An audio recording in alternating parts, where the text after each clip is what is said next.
Chapter 2. I observe. The first objects that assume a distinct presence before me, as I look far back, into the blank of my infancy, are my mother with her pretty hair and youthful shape, and Peggotty with no shape at all, and eyes so dark that they seemed to darken their whole neighborhood in her face, and cheeks and arms so hard and red that I wondered the birds didn't back her in preference to apples. I believe I can remember these two at a little distance apart, dwarfed to my sight by stooping down or kneeling on the floor, and I going unsteadily from the one to the other. I have an impression on my mind which I cannot distinguish from actual remembrance, of the touch of Peggotty's forefinger as she used to hold it out to me, and of its being roughened by needlework, like a pocket nutmeg grater. This may be fancy, though I think the memory of most of us can go farther back into such times than many of us suppose, just as I believe the power of observation in numbers of very young children to be quite wonderful for its closeness and accuracy. Indeed, I think that most grown men who are remarkable in this respect, may with greater propriety be said not to have lost the faculty, than to have acquired it, the rather, as I generally observe such men to retain a certain freshness, and gentleness, and capacity of being pleased, which are also an inheritance they have preserved from their childhood. I might have a misgiving that I am meandering and stopping to say this, but that it brings me to remark that I build these conclusions, in part upon my own experience of myself, and if it should appear from anything I may set down in this narrative that I was a child of close observation, or that as a man I have a strong memory of my childhood, I undoubtedly lay claim to both of these characteristics. Looking back, as I was saying, into the blank of my infancy, the first objects I can remember as standing out by themselves from a confusion of things, are my mother and Peggotty. What else do I remember? Let me see. There comes out of the cloud, our house, not new to me, but quite familiar, in its earliest remembrance. On the ground floor is Peggotty's kitchen, opening into a backyard, with a pigeon house on a pole, in the center, without any pigeons in it, a great dog kennel in a corner, without any dog, and a quantity of fowls that look terribly tall to me, walking about, in a menacing and ferocious manner. There is one cock who gets upon a post to crow, and seems to take particular notice of me as I look at him through the kitchen window, who makes me shiver, he is so fierce. Of the geese outside the side gate who come waddling after me with their long necks stretched out when I go that way, I dream at night, as a man environed by wild beasts might dream of lions. Here is a long passage, what an enormous perspective I make of it! Leading from Peggotty's kitchen to the front door. A dark storeroom opens out of it, and that is a place to be run past at night, for I don't know what may be among those tubs and jars and old tea chests, when there is nobody in there with the dimly burning light, letting a moldy air come out of the door, in which there is the smell of soap, pickles, pepper, candles, and coffee, all at one whiff. Then there are the two parlors, the parlor in which we sit of an evening, my mother and I and Peggotty, for Peggotty is quite our companion, when her work is done and we are alone, and the best parlor where we sit on a Sunday, grandly, but not so comfortably. There is something of an awful air about that room to me, for Peggotty has told me, I don't know when, but apparently ages ago, about my father's funeral, and the company having their black cloaks put on. One Sunday night my mother reads to Peggotty and me in there, how Lazarus was raised up from the dead. And I am so frightened that they are afterwards obliged to take me out of bed, and show me the quiet churchyard out of the bedroom window, with the dead all lying in their graves at rest, below the solemn moon. There is nothing half so green that I know anywhere, as the grass of that churchyard, nothing half so shady as its trees, nothing half so quiet as its tombstones. The sheep are feeding there, when I kneel up, early in the morning, in my little bed in a closet within my mother's room, to look out at it, and I see the red lights shining on the sundial, and think within myself, is the sundial glad, I wonder, that it can tell the time again? 0041. Here is our pew in the church. What a high-backed pew! With a window near it, out of which our house can be seen, and is seen many times during the morning service, by Peggotty, who likes to make herself as sure as she can that it's not being robbed, or is not in flames. But though Peggotty's eye wanders, she is much offended if mine does, and frowns to me, as I stand upon the seat, that I am to look at the clergyman. But I can't always look at him, I know him without that white thing on, and I am afraid of his wondering why I stare so, and perhaps stopping the service to inquire, and what am I to do? It's a dreadful thing to gape, but I must do something. I look at my mother, but she pretends not to see me. I look at a boy in the aisle, and he makes faces at me. I look at the sunlight coming in at the open door through the porch, and there I see a stray sheep, I don't mean a sinner, but mutton, half making up his mind to come into the church. I feel that if I looked at him any longer, I might be tempted to say something out loud, and what would become of me then? I look up at the monumental tablets on the wall, and try to think of Mr. Bodgers late of this parish, and what the feelings of Mrs. Bodgers must have been, when affliction sore, long time Mr. Bodgers bore, and physicians were in vain. I wonder whether they called in Mr. Chillip, and he was in vain, and if so, how he likes to be reminded of it once a week. I look from Mr. Chillip, in his Sunday neckcloth, to the pulpit, and think what a good place it would be to play in, and what a castle it would make, with another boy coming up the stairs to attack it, and having the velvet cushion with the tassels thrown down on his head. In time my eyes gradually shut up, and, from seeming to hear the clergyman singing a drowsy song in the heat, I hear nothing, until I fall off the seat with a crash, and am taken out, more dead than alive, by Peggotty. And now I see the outside of our house, with the latticed bedroom windows standing open to let in the sweet-smelling air, and the ragged old rook's nests still dangling in the elm trees at the bottom of the front garden. Now I am in the garden at the back, beyond the yard where the empty pigeon house and dog kennel are, a very preserve of butterflies, as I remember it, with the high fence, and the gate and padlock, where the fruit clusters on the trees, riper and richer than fruit has ever been since, in any other garden, and where my mother gathers some in a basket, while I stand by, bolting furtive gooseberries, and trying to look unmoved.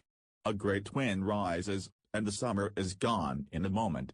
We are playing in the winter twilight, dancing about the parlor. When my mother is out of breath and rests herself in an elbow chair, I watch her winding her bright curls round her fingers, and straightening her waist, and nobody knows better than I do that she likes to look so well, and is proud of being so pretty. That is among my very earliest impressions. That, and a sense that we were both a little afraid of Peggotty, and submitted ourselves in most things to her direction, were among the first opinions, if they may be so called, that I ever derived from what I saw. Peggotty and I were sitting one night by the parlor fire, alone. I had been reading to Peggotty about crocodiles. I must have read very perspicuously, or the poor soul must have been deeply interested, for I remember she had a cloudy impression, after I had done, that they were a sort of vegetable. I was tired of reading, and dead sleepy, but having leave, as a high treat, to sit up until my mother came home from spending the evening at a neighbor's, I would rather have died upon my post, of course, than have gone to bed. I had reached that stage of sleepiness when Peggotty seemed to swell and grow immensely large. I propped my eyelids open with my 2 forefingers, and looked perseveringly at her as she sat at work, at the little bit of wax candle she kept for her thread. How old it looked, being so wrinkled in all directions! At the little house with a thatched roof, where the yard measure lived, at her work box with the sliding lid, with the view of St. Paul's Cathedral, with the pink dome, painted on the top, at the brass thimble on her finger, at herself, whom I thought lovely. I felt so sleepy, that I knew if I lost sight of anything for a moment, I was gone. "Peggotty," says I, suddenly, "were you ever married?" "Lord, Master Davy," replied Peggotty. "What's put marriage in your head?" She answered with such a start, that it quite awoke me. And then she stopped in her work, and looked at me, with her needle drawn out to its thread's length. "But were you ever married, Peggotty?" says I. "You are a very handsome woman, aren't you?" I thought her in a different style from my mother, certainly, but of another school of beauty. I considered her a perfect example. There was a red velvet footstool in the best parlor, on which my mother had painted a nosegay. The groundwork of that stool and Pegotti's complexion appeared to me to be one and the same thing. The stool was smooth, and Pegotti was rough, but that made no difference. "Me handsome, Davy," said Pegotti. "Look, no, my dear. But what put marriage in your head?" "I don't know!" ! You mustn't marry more than one person at a time, may you, Pegotti?" "Certainly not," says Pegotti, with the promptest decision. "But if you marry a person, and the person dies, why then you may marry another person, mayn't you, Pegotti?" "You may," says Pegotti, "if you choose, my dear. That's a matter of opinion." "But what is your opinion, Pegotti?" said I. I asked her, and looked curiously at her, because she looked so curiously at me. "My opinion is," said Pegotti, taking her eyes from me, after a little indecision and going on with her work, "that I never was married myself, Master Davy, and that I don't expect to be. That's all I know about the subject." "You and Cross, I suppose, Pegotti, are you?" said I, after sitting quiet for a minute. I really thought she was. She had been so short with me, but I was quite mistaken, for she laid aside her work, which was a stocking of her own, and opening her arms wide, took my curly head within them, and gave it a good squeeze. I know it was a good squeeze, because, being very plump, whenever she made any little exertion after she was dressed, some of the buttons on the back of her gown flew off. And I recollect too bursting to the opposite side of the parlor, while she was hugging me. "Now let me hear some more about the Croquintilles," said Pegotti, who was not quite right in the name yet, for I'd heard half enough. I couldn't quite understand why Pegotti looked so queer, or why she was so ready to go back to the crocodiles. However, we returned to those monsters, with fresh wakefulness on my part, and we left their eggs in the sand for the sun to hatch, and we ran away from them, and baffled them by constantly turning, which they were unable to do quickly, on account of their unwieldy make, and we went into the water after them, as natives, and put sharp pieces of timber down their throats, and in short we ran the whole crocodile gauntlet. I did, at least, but I had my doubts of Pegotti, who was thoughtfully sticking her needle into various parts of her face and arms, all the time. We had exhausted the crocodiles, and begun with the alligators, when the garden bell rang.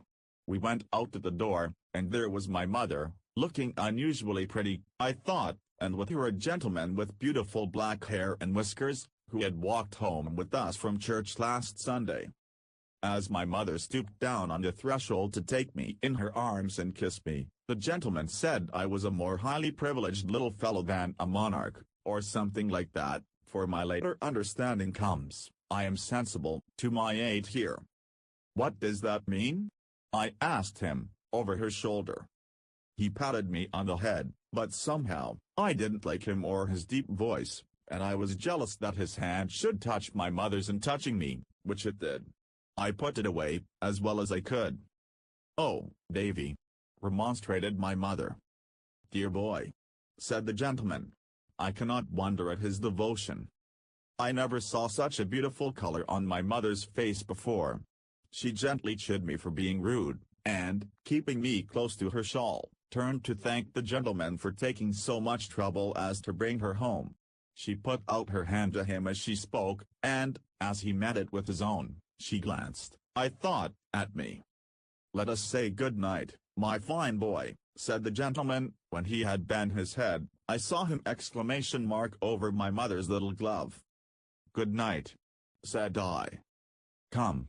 Let us be the best friends in the world," said the gentleman, laughing. "Shake hands." My right hand was in my mother's left, so I gave him the other. "Why, that's the wrong hand, Davy," laughed the gentleman. My mother drew my right hand forward, but I was resolved, for my former reason, not to give it him, and I did not. I gave him the other, and he shook it heartily, and said I was a brave fellow, and went away.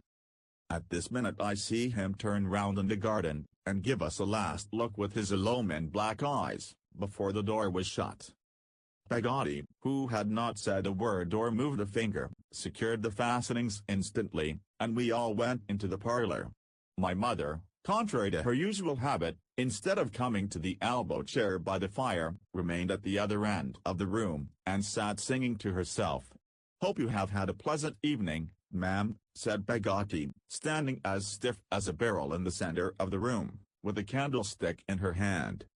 "Much obliged to you, Peggotty," returned my mother, in a cheerful voice. "I have had a very pleasant evening." "A stranger or so makes an agreeable change," suggested Peggotty. "A very agreeable change, indeed," returned my mother. Peggotty continuing to stand motionless in the middle of the room, and my mother resuming her singing, I fell asleep, though I was not so sound asleep but that I could hear voices, without hearing what they said. When I half awoke from this uncomfortable doze, I found Peggotty and my mother both in tears, and both talking. "Not such a one as this, Mr. Copperfield wouldn't have liked," said Peggotty. "That I say, and that I swear." "Good heavens!" cried my mother, "you'll drive me mad. Was ever any poor girl so ill-used by her servants as I am? Why do I do myself the injustice of calling myself a girl? Have I never been married, Peggotty?" "God knows you have, ma'am," returned Peggotty. "Then, how can you dare?" said my mother. "You know I don't mean how can you dare, Peggotty, but how can you have the heart to make me so uncomfortable and say such bitter things to me, when you are well aware that I haven't, out of this place, a single friend to turn to?" "The more's the reason," returned Peggotty, "for saying that it won't do. No. That it won't do. No. No price could make it do. No!" I thought Peggotty would have thrown the candlestick away, she was so emphatic with it.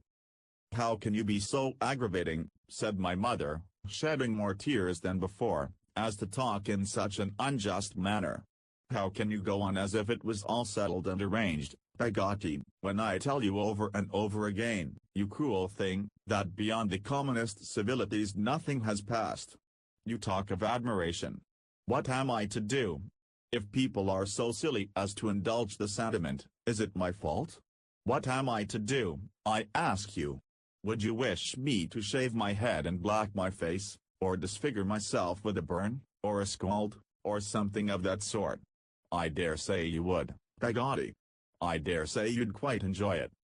Peggotty seemed to take this aspersion very much to heart, I thought.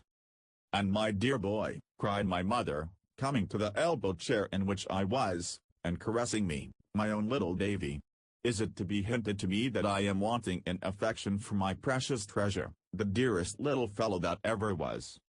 "Nobody never went and hinted no such a thing," said Peggotty. "You did, Peggotty," returned my mother. "You know you did. What else was it possible to infer from what you said, you unkind creature, when you know as well as I do, that on his account only last quarter I wouldn't buy myself a new parasol, though that old green one is frayed the whole way up, and the fringe is perfectly mangy. You know it is, Peggotty. You can't deny it." Then, turning affectionately to me, with her cheek against mine, "Am I a naughty mamma to you, Davy? Am I a nasty, cruel, selfish, bad mamma? Say I am, my child, say yes, dear boy, and Peggotty will love you, and Peggotty's love is a great deal better than mine, Davy. I don't love you at all, do I?" At this, we all fell a-crying together. I think I was the loudest of the party, but I am sure we were all sincere about it. I was quite heartbroken myself, and am afraid that in the first transports of wounded tenderness I called Peggotty a beast. That honest creature was in deep affliction, I remember, and must have become quite bottomless on the occasion, for a little volley of those explosives went off, when, after having made it up with my mother, she kneeled down by the elbow chair, and made it up with me. We went to bed greatly dejected. My sobs kept waking me, for a long time, and when one very strong sob quite hoisted me up in bed, I found my mother sitting on the coverlet, and leaning over me. I fell asleep in her arms, after that, and slept soundly. Whether it was the following Sunday when I saw the gentleman again, or whether there was any greater lapse of time before he reappeared, I cannot recall. I don't profess to be clear about dates. But there he was, in church, and he walked home with us afterwards. He came in, too, to look at a famous geranium we had, in the parlor window. It did not appear to me that he took much notice of it, but before he went he asked my mother to give him a bit of the blossom. She begged him to choose it for himself, but he refused to do that. I could not understand why, so she plucked it for him, and gave it into his hand. He said he would never part with it any more, and I thought he must be quite a fool not to know that it would fall to pieces in a day or two. Peggotty began to be less with us, of an evening, than she had always been. My mother deferred to her very much, more than usual, it occurred to me, and we were all three excellent friends, still we were different from what we used to be, and were not so comfortable among ourselves. Sometimes I fancied that Peggotty perhaps objected to my mother's wearing all the pretty dresses she had in her drawers, or to her going so often to visit at that neighbor's, but I couldn't, to my satisfaction, make out how it was. Gradually, I became used to seeing the gentleman with the black whiskers.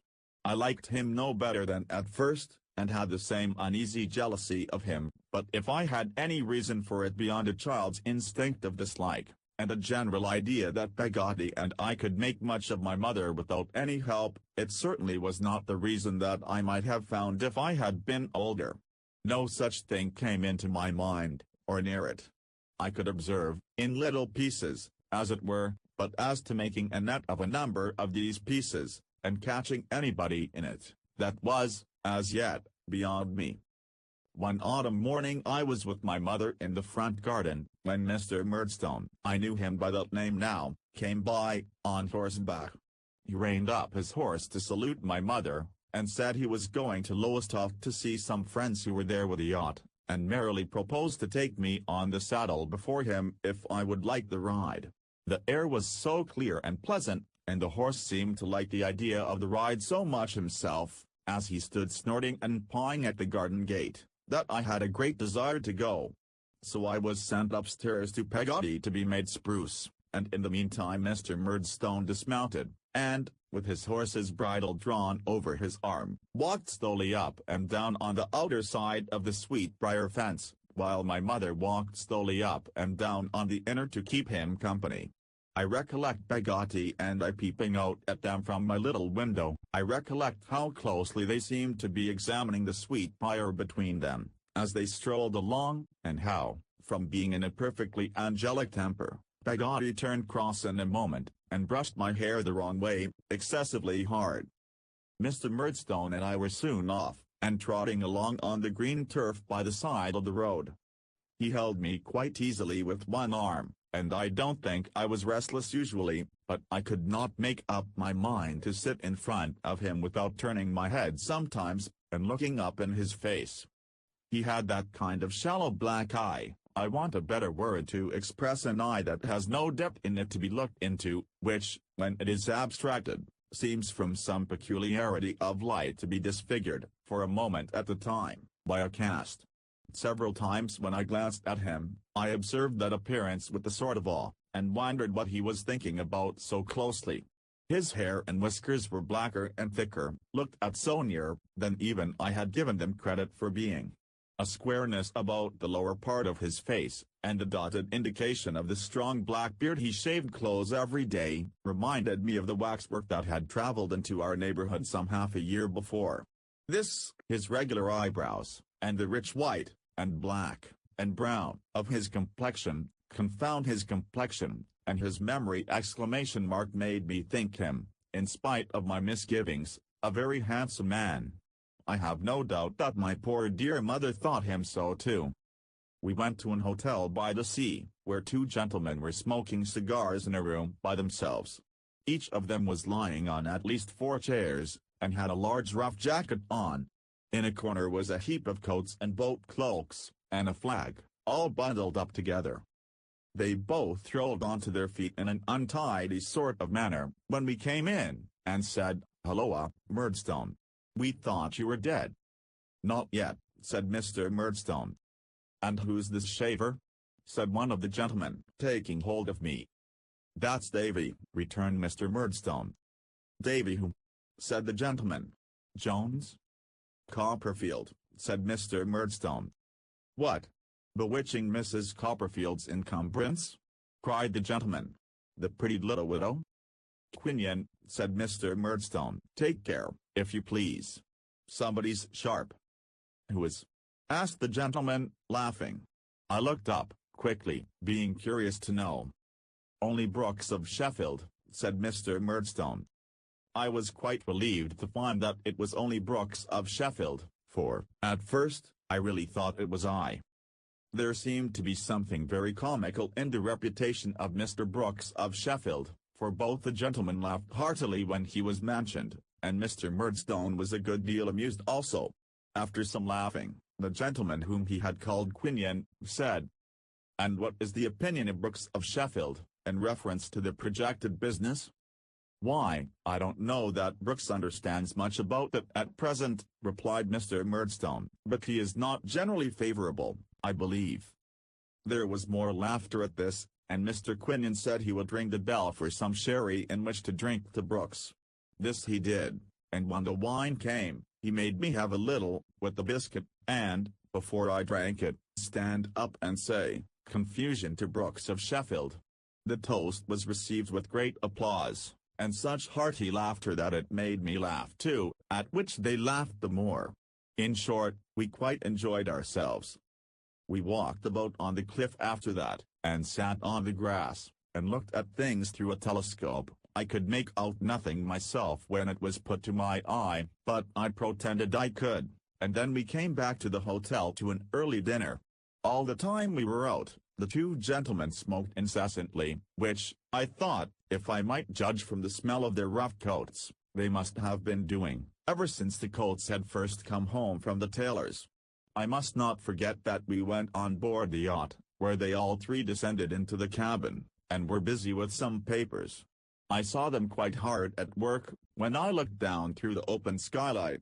They left me, during this time, with a very nice man with a very large head of red hair and a very small shiny hat upon it, who had got a cross-barred shirt or waistcoat on, with Skylark in capital letters across the chest.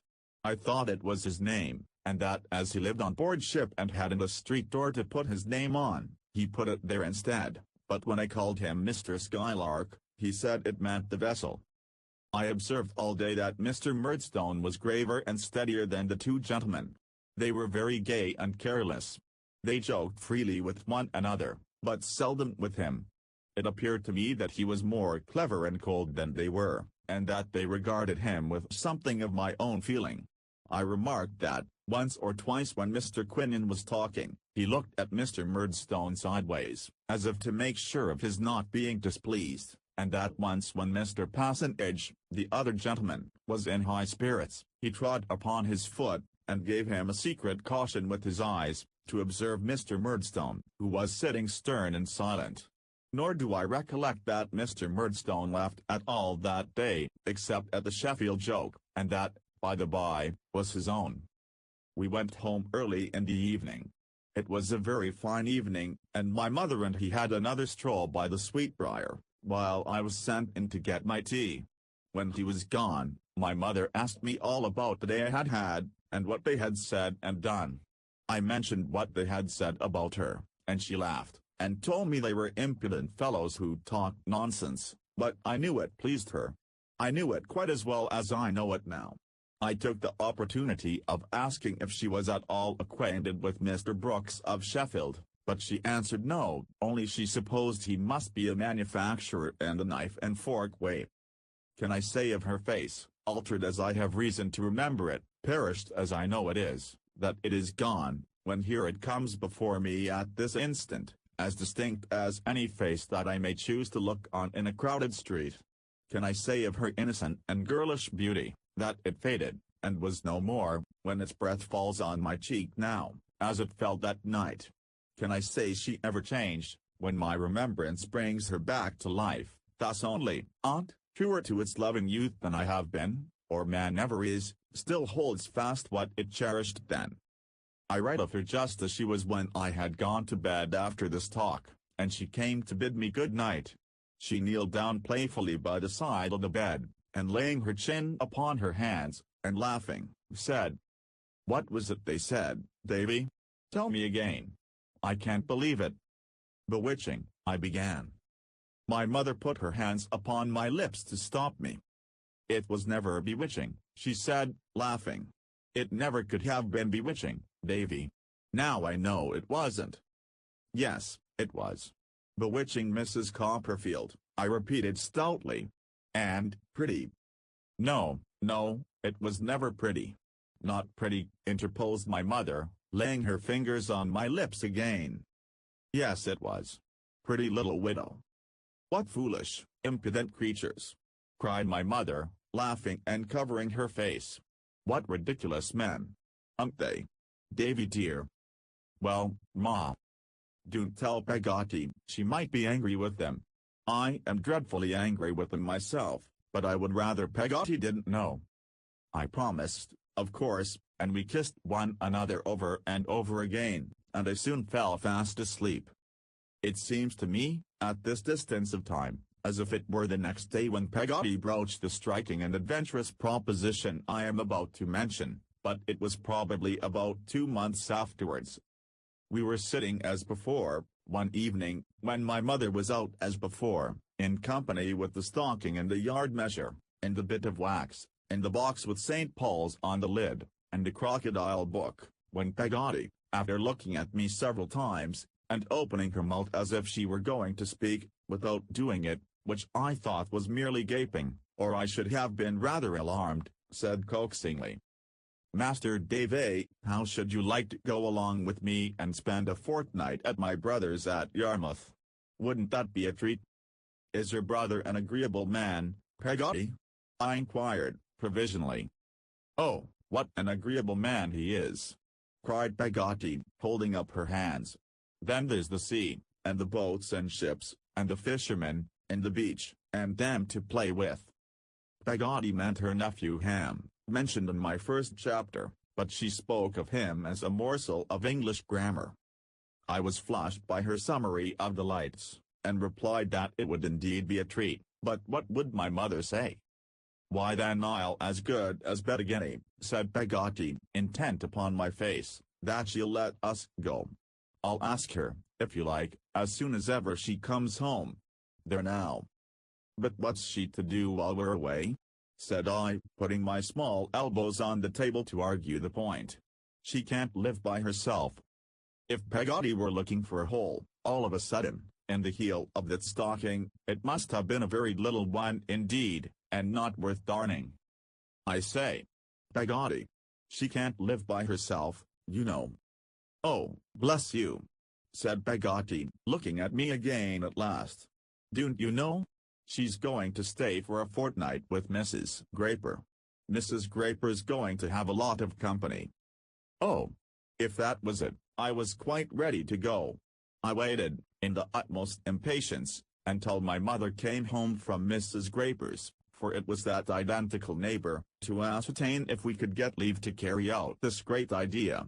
Without being nearly so much surprised as I had expected, my mother entered into it readily, and it was all arranged that night, and my board and lodging during the visit were to be paid for. The day soon came for our going. It was such an early day that it came soon, even to me, who was in a fever of expectation, and half afraid that an earthquake or a fiery mountain, or some other great convulsion of nature, might interpose to stop the expedition. We were to go in a carrier's cart, which departed in the morning after breakfast. I would have given any money to have been allowed to wrap myself up overnight, and sleep in my hat and boots. It touches me nearly now, although I tell it lightly, to recollect how eager I was to leave my happy home, to think how little I suspected what I did leave forever. I am glad to recollect that when the carrier's cart was at the gate, and my mother stood there kissing me, a grateful fondness for her and for the old place I had never turned my back upon before, made me cry. I am glad to know that my mother cried too, and that I felt her heart beat against mine. I am glad to recollect that when the carrier began to move, My mother ran out at the gate, and called to him to stop, that she might kiss me once more. I am glad to dwell upon the earnestness and love with which she lifted up her face to mine, and did so. As we left her standing in the road, Mr. Murdstone came up to where she was, and seemed to expostulate with her for being so moved. I was looking back round the awning of the cart, and wondered what business it was of his. Peggotty, who was also looking back on the other side, seemed anything but satisfied, as the face she brought back in the cart denoted. I sat looking at Peggotty for some time, in a reverie on this supposititious case, whether, if she were employed to lose me like the boy in the fairy tale, I should be able to track my way home again by the buttons she would shed.